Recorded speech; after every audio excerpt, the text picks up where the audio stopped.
So we met in a refugee camp. The night that we got there, Nelson was one of the people in the Rwandan community, and so he was one of the people that received us, and that was my first sight of him. I really didn't know yet, but I got impressed. But because among all the girls that have been in a camp, there was no one like her. I needed to win her.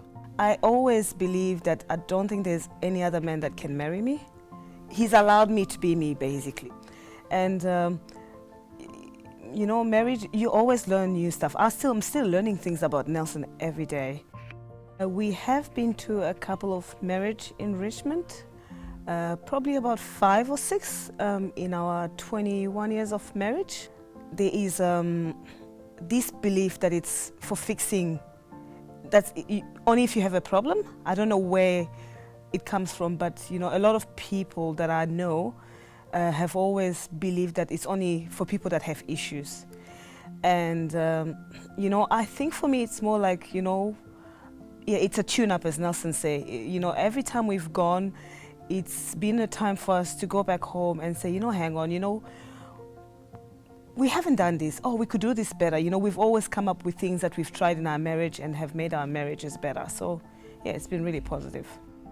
When we attended the first marriage enrichment seminar, we were impressed. We didn't know that they would be so good and informative, and it was like going to a hospital where you get all your diseases cured.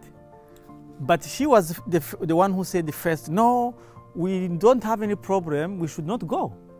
And I say, but the pastor said it's very important, let's just go and see. So it was a 1 weekend away, and from the first day, that first encounter with the presenters, we have enjoyed and we vowed never to miss this marriage enrichment seminar again. We have learned that there were things that we thought they are fine when they were not.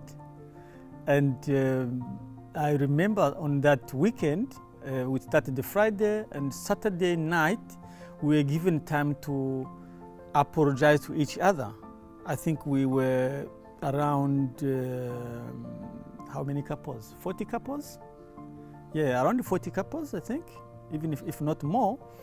And when we were asked to apologize after the presentation, because we were taught some of the mistakes people do, married people do, to each other, I hold her hands, and when we looked around, most of the couples were crying. People were so remorseful, and we were really feeling like, oh, I've been doing something very bad to you without knowing. Because of my character, I'm nagging you, I'm pushing you far from where you can go, without really knowing that it's hurting or damaging. So yeah, it was really interesting to learn those things. And we started now changing our attitude. There are questions I can never ask her, because I know how she will be affected.